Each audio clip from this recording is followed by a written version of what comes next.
ऐलनाबाद के अंदर हमारे कार्यक्रम है, जैसे कि हमने सिरसा भी मीडिया इंटरेक्शन में कहा और आज यहाँ भी आपने सुना।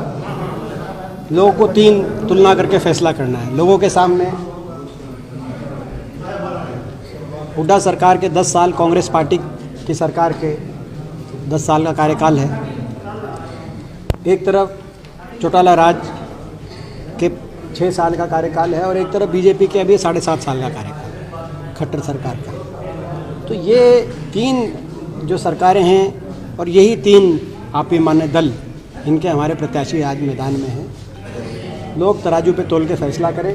हमें विश्वास है कि एक एक लोगों का समर्थन कांग्रेस पार्टी को मिलेगा, क्योंकि 10 साल का जो हमारा कार्यकाल रहा है, आज दो लोग याद करते 2014 में जब बीजेपी की सरकार बनी, उस समय हरियाणा प्रदेश देश में विकास के मामले में देश में सबसे आगे के राज्यों में हरियाणा की गिनती होती थी। प्रति व्यक्ति आय में, प्रति व्यक्ति निवेश में, विकास दर में, खिलाड़ियों के मान सम्मान में, किसान को भाव में, गरीब आदमी की कल्याणकारी योजनाओं में हरियाणा देश में नंबर 1 था। आज वही हरियाणा बेरोजगारी में नंबर 1 पहुंच गया है, किसान उत्पीड़न में नंबर 1 पहुंच गया है, गरीब आदमी की सारी योजनाएं बंद हो गई हरियाणा के अंदर। हमारे समय 100 गज के प्लॉट की योजना थी, मकान की योजना थी, दाल रोटी की योजना थी, मुख्यमंत्री मुफ्त इलाज योजना थी।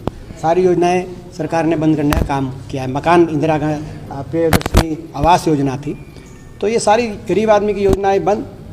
किसान आज सड़क पे है। इतना लंबा आंदोलन जिसको सरकार ने, जिसका इतनी का तिरस्कार किया, तो इस सरकार ने किया किसान का इतिहास में। तो ऐसे में भाजपा जजपा गठबंधन को लोग हराएंगे, हमें विश्वास है। दूसरे उम्मीदवार यहाँ अभय सिंह जी हैं। अभय सिंह जी को आत्ममंथन करना चाहिए। क्या कारण है? 2014 में लोगों ने 18-19 विधायक दिए थे। आज पहली विधानसभा 1977 के बाद की इनेलो का एक भी विधायक नहीं है, और जब वो थे, जब इस्तीफे से पहले, तो एक स्वयं रह गए थे, एकमात्र विधायक, और लगभग हरियाणा के 88 हलकों में जमानत जब्त होगी इनेलो की। तो क्या कारण? कुछ तो कारण रहे होंगे। ऐसे तो कोई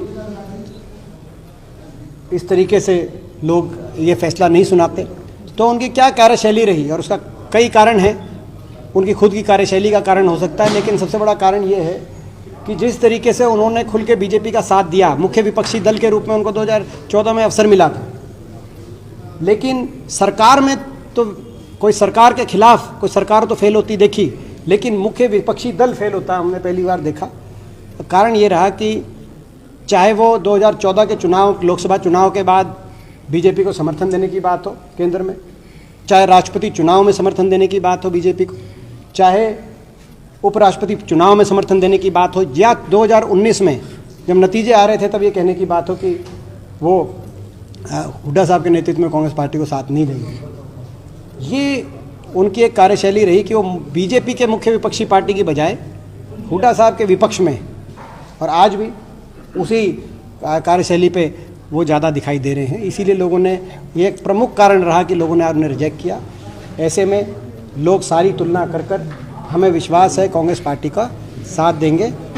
बाकी कोई आपका सवाल हो? सदन में जाते रहते हैं। बीजेपी एजेंडा लेके आई थी कि 2022 में किसान की आय दुगनी कर देंगे, महीने 2 रह गए हैं, क्या चल रहा है? देखिए, मैंने आज एक बात कही, आप अगर हमारे राज्य की अगर यह बात याद करें तो धान दुगने में ली जाती थी और डीजल आधे में दिया जाता था।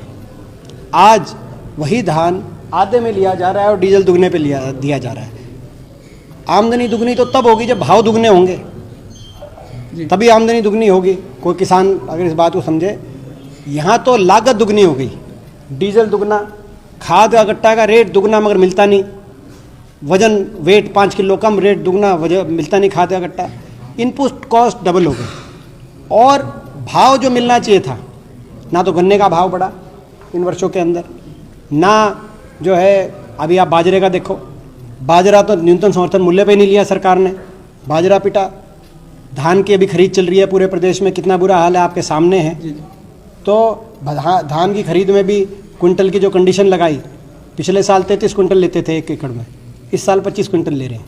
और उस हमारे समय कोई इस तरह की कंडीशंस नहीं। कहना मतलब ये है कि सरकार की नीयत किसान को का जो है ये एक और जुमला साबित हो गया।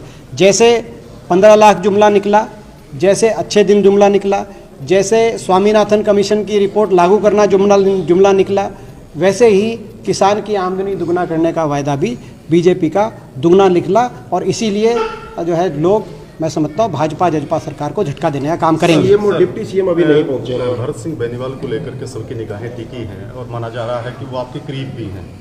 ऐसे समय में उनका इलाज होना क्या वो वास्तव में ही इस समय जरूरी था, या फिर कहीं ना कहीं वो बचाव में अपने नहीं, उनका दायरा बना करके? आज हम भरत सिंह जी के हम भरत सिंह जी के घर गए थे, और उनका जो ऑपरेशन हुआ है चंडीगढ़ में, हमने उनका हालचाल उस संदर्भ में जाना और उनसे यही अपील करी कि कांग्रेस पार्टी का वो अच्छा साथ दे, और उन्होंने भी ये कहा कि वो कांग्रेस पार्टी के पक्ष में 1-2 दिन में वो अपना जो पूरा ठीक होने के बाद अपने कार्यक्रम करेंगे। हुड्डा साहब, यहाँ सेम की समस्या बड़ी है। अगर आपकी सरकार आती है तो इन किसानों के लिए क्या कुछ किया जाएगा? क्यों 17 गाँव है वो वीरान हो चुके हैं, किसान के पास कोई ऑप्शन नहीं बचा है।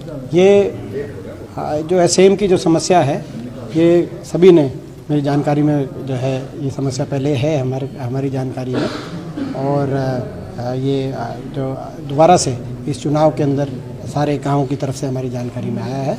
ये एक प्रमुखता से, जब कभी कांग्रेस पार्टी सरकार बनेगी, सेम की समस्या को लेकर प्रमुखता से कार्य किया जाएगा। स्वयं अगर जो है मैं भी अपनी तरफ से इस बात को हमेशा प्रायोरिटी पे रखूँगा, क्योंकि मेरे खुद ये बात याद है। जब मैं पिछली बार भी आया था 2-3 साल पहले, इलाहाबाद में कई गाँव के प्रोग्राम थे हमारे, तब भी ये बात आई थी, और कहते हैं आज भी ये बात सेम टू सेम, उस टाइम भी बारिशों के बाद के प्रोग्राम थे, तब ये बात काफ़ी ज्वलंत रूप से आई थी, और कहते हैं 2-1 साल पहले, और आज भी वही की ऊंचाई खड़ी है।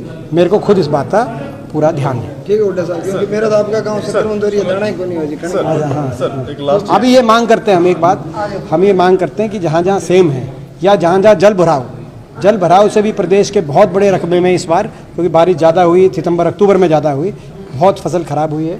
विशेष गिरदावरी की सरकार ने घोषणा कर रही है, लेकिन अभी तक कोई रिकॉर्ड पे नहीं आई।